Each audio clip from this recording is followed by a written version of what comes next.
Olá, humanos, tudo bem? A gente vem acompanhando a genética há um tempo, né?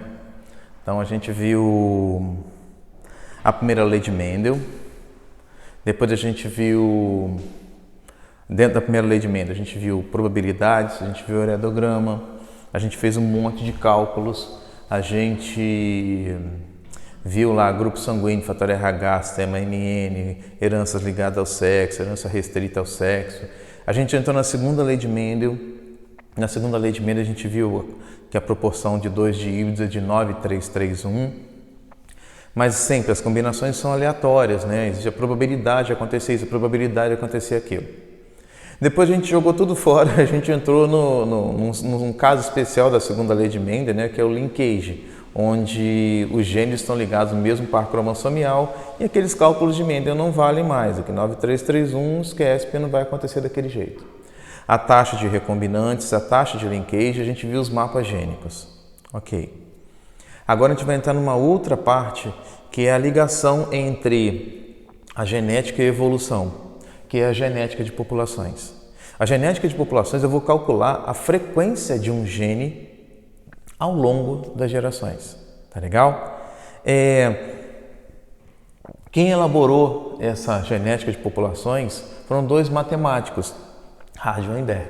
Então você pode encontrar na prova como genética de populações ou equilíbrio de Hardy e Weinberg, tá legal? Então vamos lá, sem pressa, tá? Definição do equilíbrio de Hardy e Weinberg. A frequência de um gene. Primeiro, o que é um gene? Esse um gene, para quem está acompanhando as sequências de aulas de genética, está lá no primeiro vídeo, onde eu defino o seguinte: gene é um sequenciamento, é um segmento do DNA que codifica uma informação. Essa informação, Mendel representou por uma letra. Se esse gene é dominante, a letra é maiúscula. Se o gene é recessivo, a letra é minúscula. Se por acaso não pintar letra nenhuma na prova, você vai usar qual letra? A letra do inicial do minúsculo, do recessivo, tá legal? Vai ser a letra a ser utilizada. Se você quiser também. Bom, essa é só uma regra deles.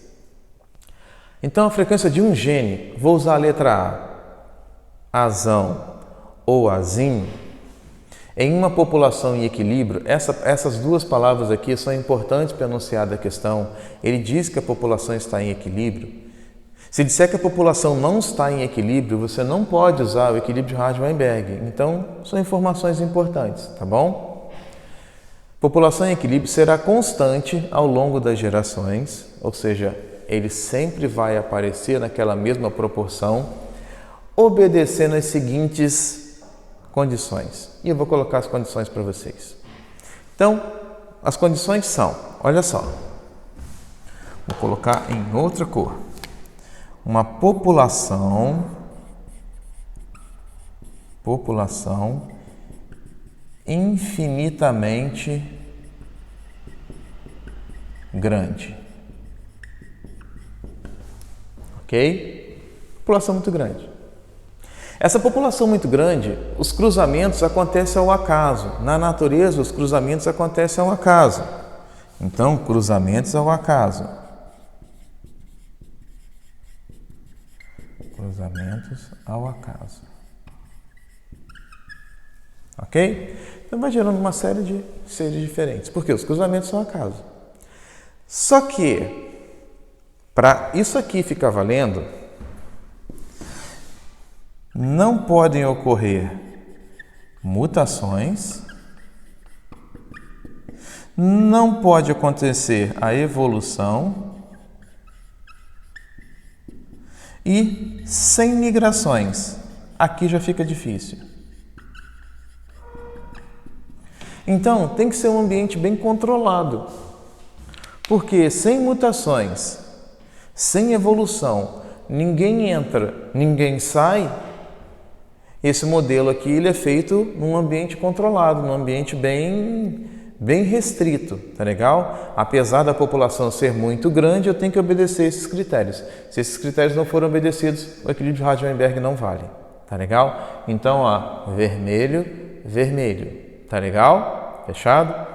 Então vamos ver como é que é a linha de raciocínio do negócio. Olha só. Isso aqui, azão, azinho.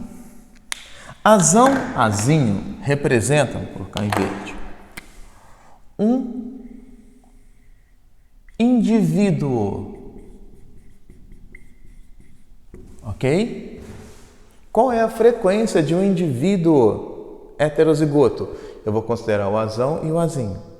Mas eu sei que esse azão aqui e esse azinho aqui é um gene e aqui é um gene.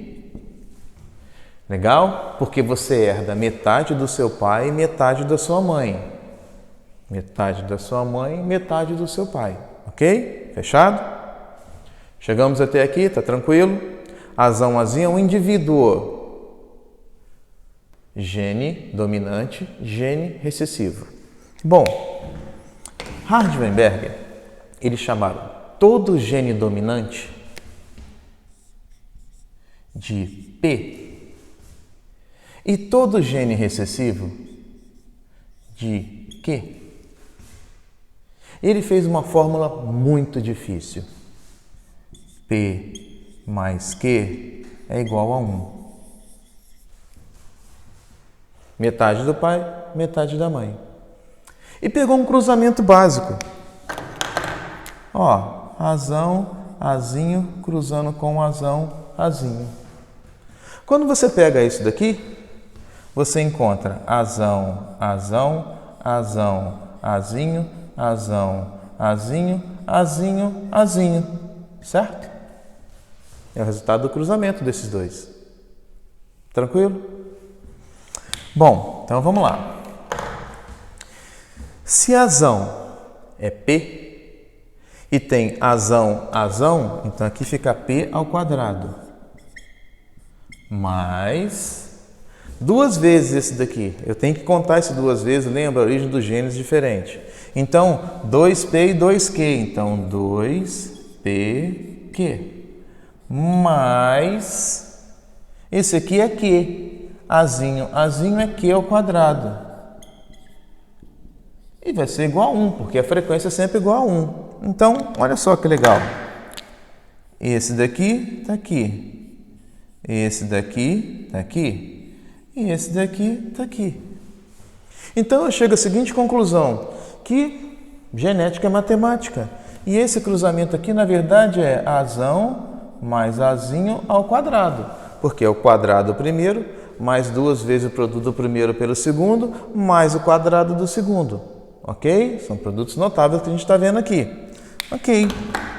Então, toda vez que o enunciado da questão pedir qual é a frequência de homozigóticos dominantes, eu vou usar essa parte da fórmula. Qual é a frequência de heterozigóticos? Eu vou usar essa fórmula. Qual é a frequência de recessivos? Eu vou usar essa fórmula. Tá legal? Então eu vou pegar isso daqui e vou aplicar num exemplo. Ok? Vou ler o exemplo para vocês. Eu sou ruim em matemática, então eu preciso organizar os meus dados. Tá legal? É a primeira coisa que eu vou fazer. Vou colocar aqui assim, dados. Dados. Uma população com 1000 habitantes. Já tenho o meu primeiro dado. População, vou colocar de outra forma. A população tem 1000 habitantes. Ops, coloquei tudo errado aqui, né, cara?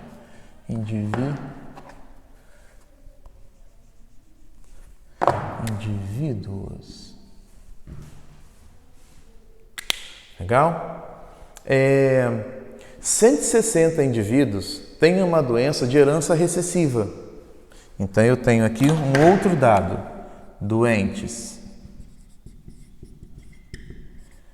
160. Ok? E agora eu tenho que saber qual é a pergunta. Quantos indivíduos na população serão normais portadores da doença? Então, eu tenho os dados e aqui eu tenho a pergunta.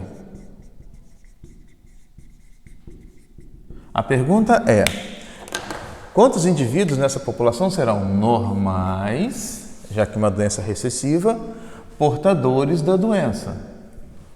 Ok? Qual parte da fórmula que eu vou usar? Azão, azinho. Azão, azinho. 2PQ.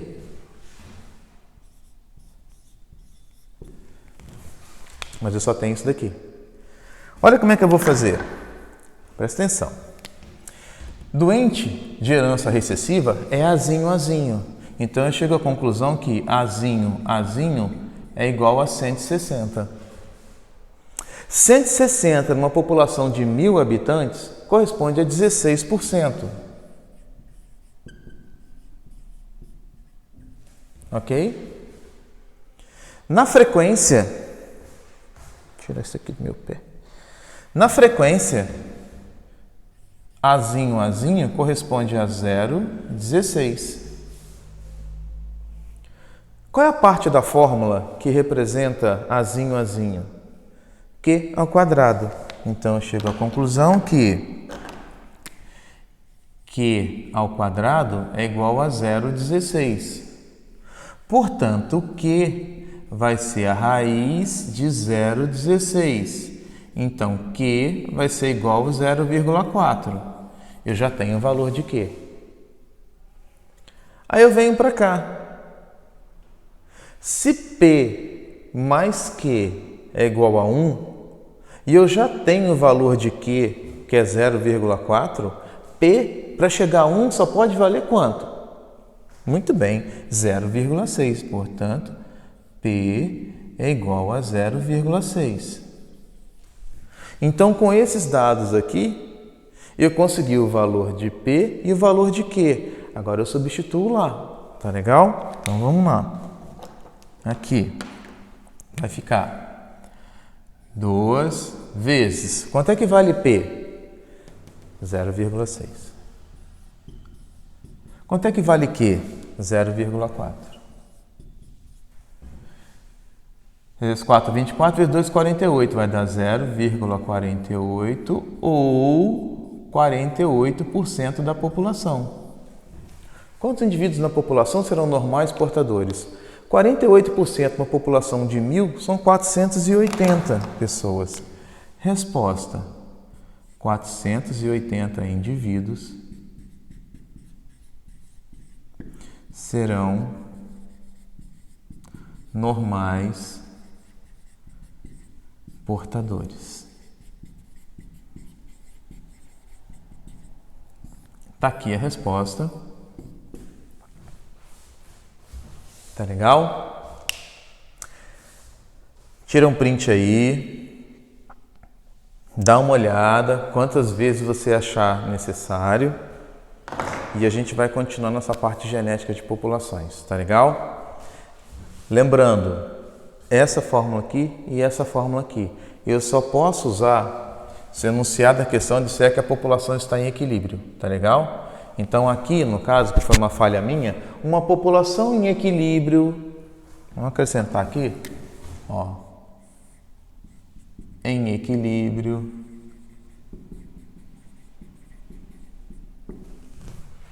com 1.000 habitantes, possui assim, essa. Peguei os meus dados, vi que os doentes são recessivos, só pode aparecer desse jeito. E eu comecei a fazer minha conta para descobrir o valor de P e o valor de Q. E eu preciso saber o valor desses aqui para poder aplicar na pergunta. Tá legal? Fechado? Tira o print aí direitinho, tá? Valeu, humanos!